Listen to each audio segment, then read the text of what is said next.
I'm a huge fan of Mushroomancer. Mushroomancer for me is like Frank's hot sauce. I put that stuff on everything. I used this skill for over 1,000 hours in Monster Hunter World, and Monster Hunter Wilds has brought it back. I made a video about how Mushroomancer works in Wilds, and many people were asking me a lot of questions about what all the skill can do. So here's 10 game-changing details about Mushroomancer that you might not have known about. The most asked question I had on the last Mushroomancer video was, does Mushroomancer work with wide range? Yes, it does, and it's great.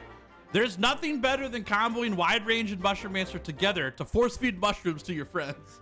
This is a great strategy since mushrooms are so cheap and your hunting buddies might not want to farm up buffs for their own characters.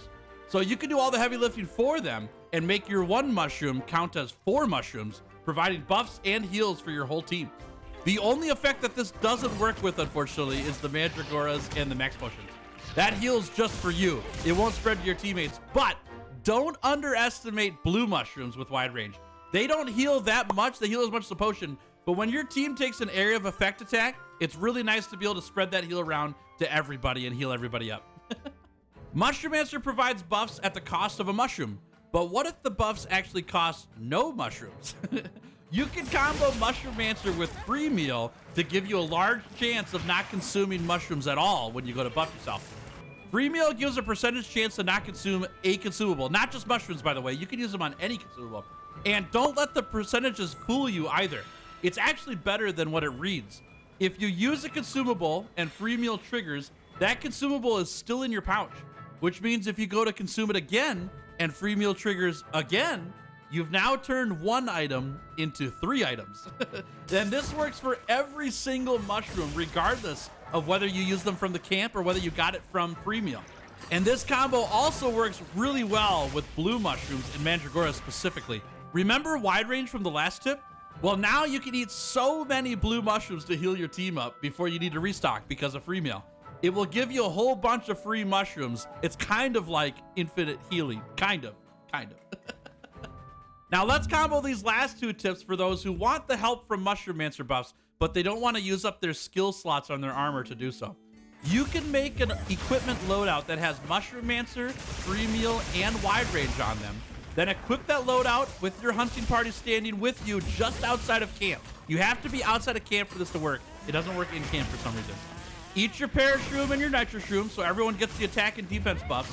Then go into your tent and swap your equipment loadout. It can be completely different even without Mushroomancer on it. And the buffs that you applied for you and your hunting party will persist. And you can all go hunt with free attack and defense stats at the low cost of 2 mushrooms or 0 mushrooms if free meal triggered. It's cheap and it costs you no armor skills.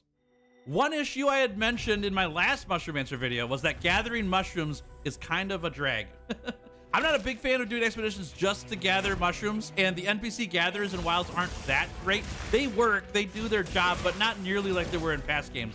So you get less mushrooms less often, unfortunately. But there's a few ways to get a ton of mushrooms to grow your stockpile of resources at least. Firstly, as a reminder from my last video, you can equip Botanist level 4 to your build and go out gathering. This will give you bonus resources, including our great mushrooms that we want to gather, and give you just more mushrooms whenever you gather. But we can take this one step further.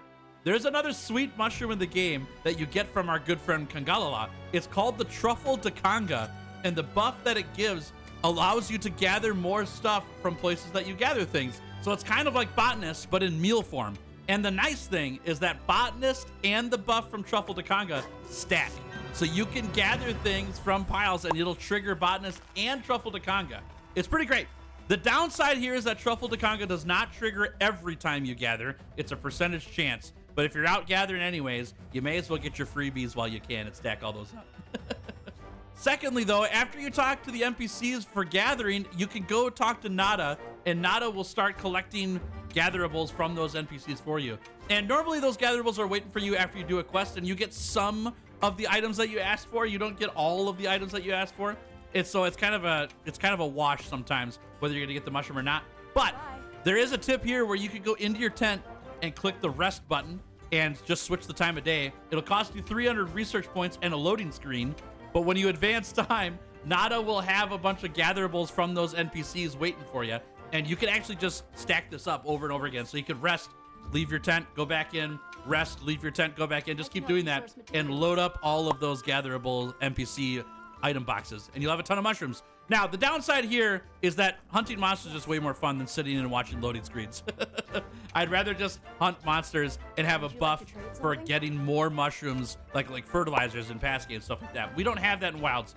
But if you want to spend like a few minutes, like 10 minutes, something like that, in loading screens and just resetting the day to get a bunch of mushrooms, it's a great way to build your stockpile so that at least you have a ton of mushrooms to work with at the start. And then as they decrease, you can do it again later on. So it works. It works. It's not great, but it works.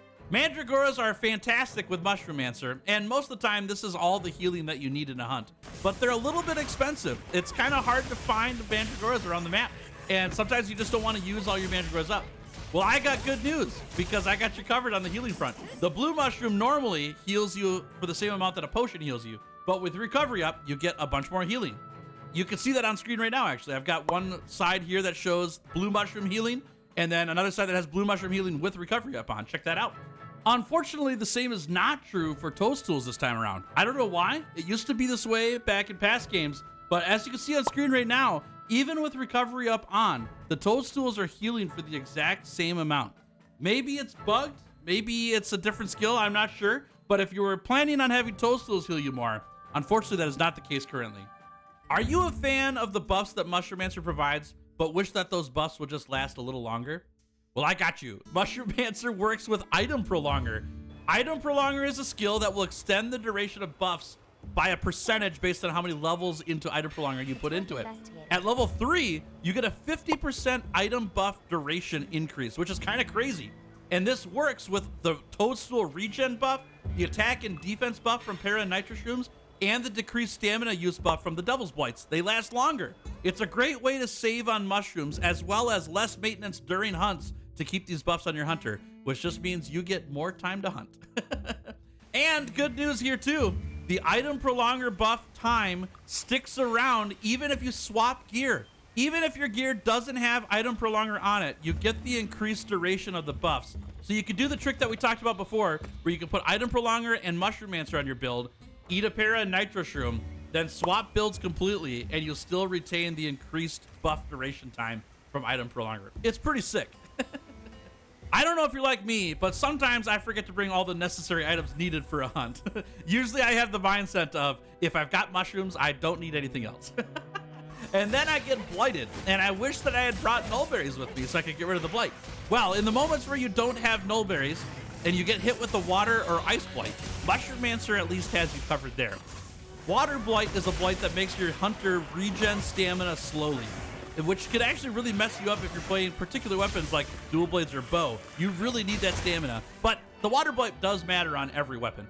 And ice blight is similar, but kind of the opposite too. It makes your hunter consume more stamina whenever you use stamina, which makes your stamina bar deplete very quickly. But never fear, Devil's Blights are here. These mushrooms are very powerful, and they won't get rid of the blight, unfortunately, but they will give you a stamina buff that makes you consume less stamina, which counteracts the ice blight.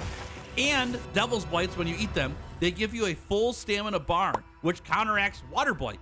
So obviously not being blighted is better here, but sometimes things don't just go as planned, and you need to use those Devil's Blights in a pinch. Want to know what's better than one attack buff? 2 attack buffs. Did you know the buffs provided by Nitro Shrooms and Parashrooms stack with other buffing effects? Hunting Horn Melodies, Might and Adamant Seeds, and other buffs provided by equipment skills will all stack on top of each other to increase your attack and defense stats a lot. Now, I don't actually know what all the buffs are that you can stack, but I've got a few on screen for you right now that you can stack on top of each other just to get you started. And for those who do know, leave a list in the comments for me of what buffs you could stack on top of each other. It'll help out everybody a lot. Buff stacking is a great way to send your attack and defense stats to the moon for a bit when you combo everything together. And lastly, for all the hunters who want a fun and unique build, the last one here is for you. I present to you the foundation of a really fun ultimate support build to keep your hunting party very, very happy. This will help you make friends and influence people very quick. All you need is a combination of these tips in one build. Armor-wise, you need the skills Mushroomancer, Free Meal, and Wide Range, and you can even go one step further and add Item Prolonger if you can fit it in.